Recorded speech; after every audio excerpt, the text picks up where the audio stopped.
Hi, everyone. Welcome back to Ask Amy.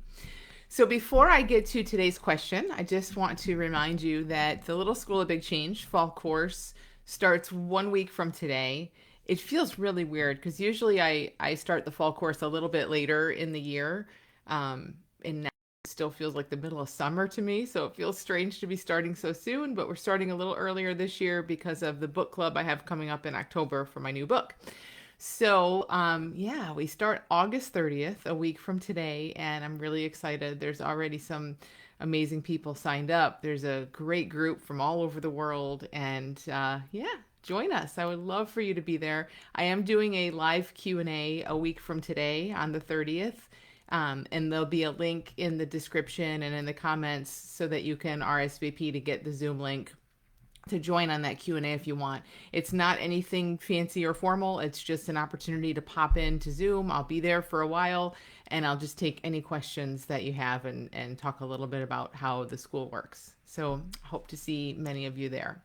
So the question this week is from Mette, and she says, can you perhaps talk about forgiveness and self-forgiveness and how do you solve conflicts? Here's the short story. There were three of us living together. The two other people had conflict several times, so I had to tell my best friend to leave.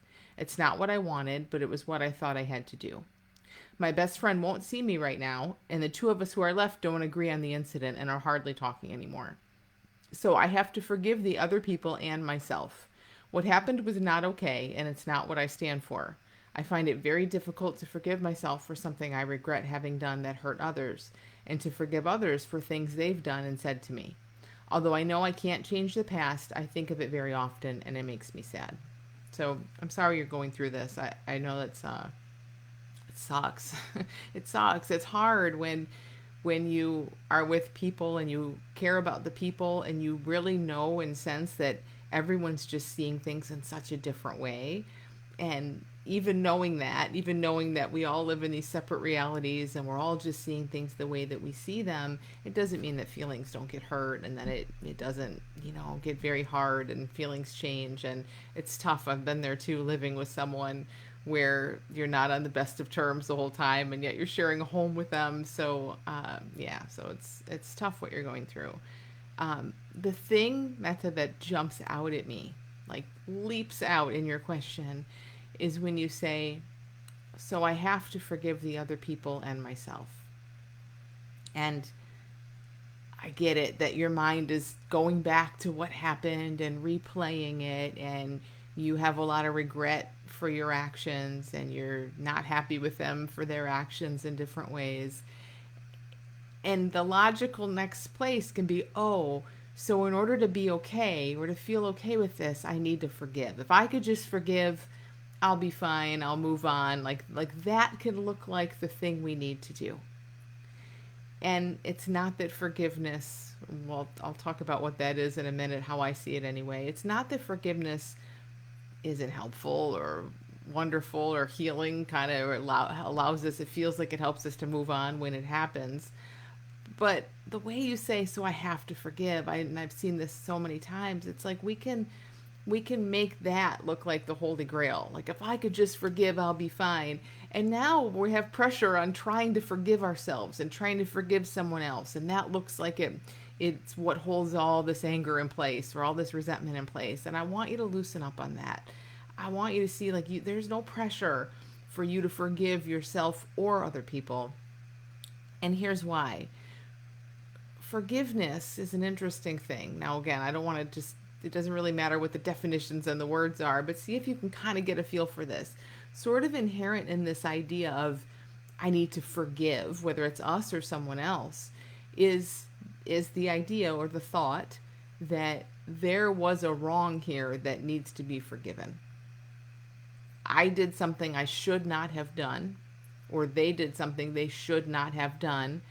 And to be okay right now that thing was done and over, it's in the past, but to be okay right now, some magical thing we call forgiveness, which is basically new thought that says, oh, that's okay, like that does the trick. And I hope you're kind of feeling how much thinking is this whole thing. This whole thing is a ton of thinking.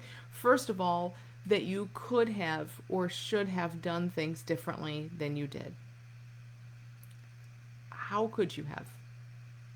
Now, every one of us can look back. We can sit here in now. There's only this moment.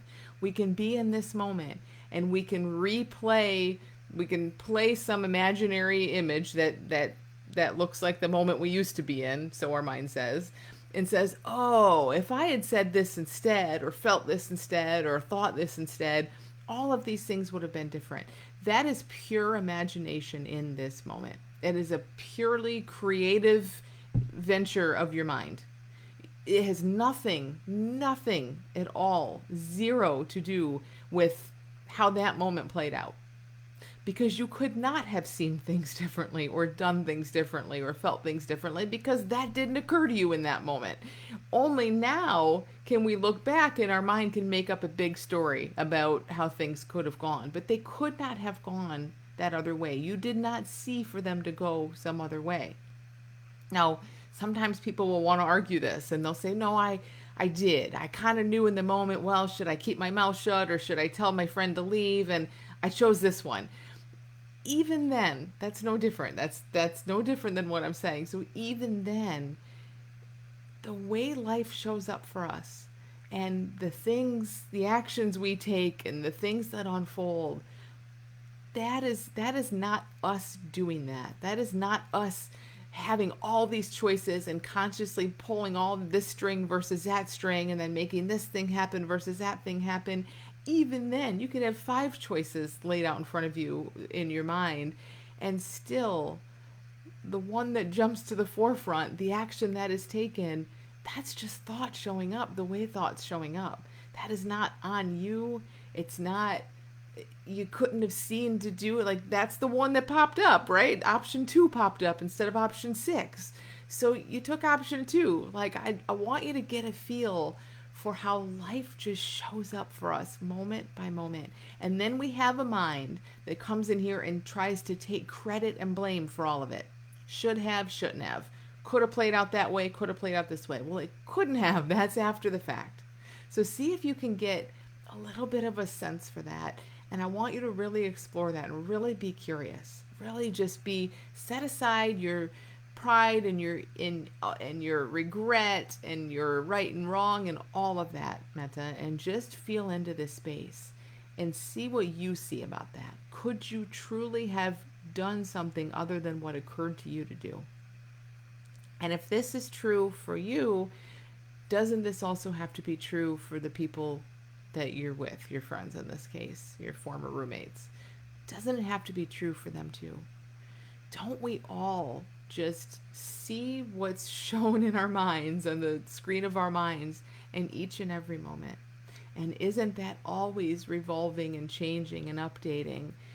And all we have is right here now in the picture that's showing up, including for you, maybe right here now is a mind saying, I should have done that differently, or a mind wanting to replay a picture of something that's long gone.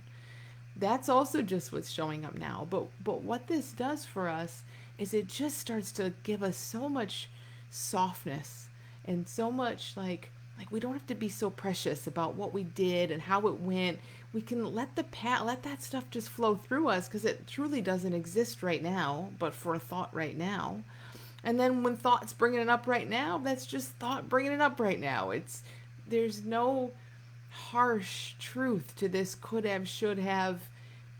Just let the feeling of it, let the harshness of it and the regret and all that you feel show you that has to be a mind telling a story. Life in and of itself, like reality, life right now, it's not inherently harsh. It's not full of rules.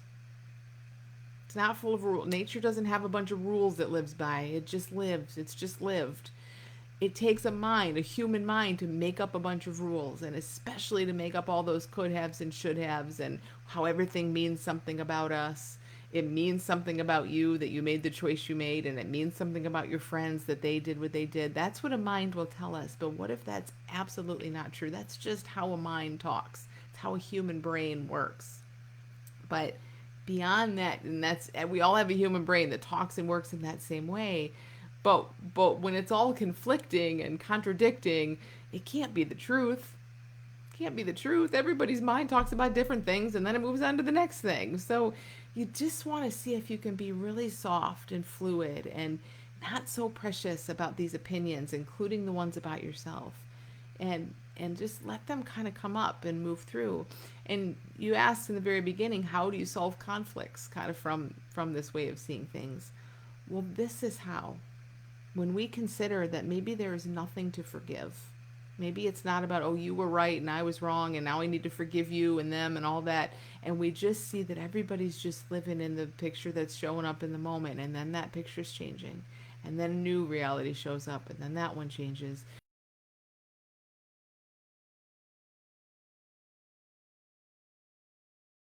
And I'm wrong and all of that stuff. And in that space, we just see ways in. We just see things in new ways. And maybe something occurs to you in a moment, in real time, about how to solve a conflict. But you don't have to answer that question right now because there's no conflict right now. It's an old story that your mind keeps talking about. Be here now. Now there's nothing to solve and nothing, maybe you see what feels right for you, but I would say maybe there's nothing even to forgive. That makes forgiveness, self forgiveness, other forgiveness, a whole different story. So thank you so much for sending this question. I really hope it's helpful.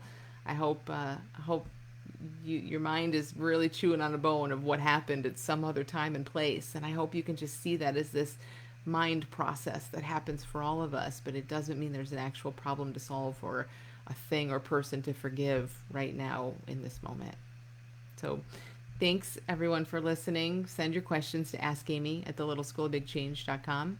And hopefully join me in the Little School of Big Change starting next week.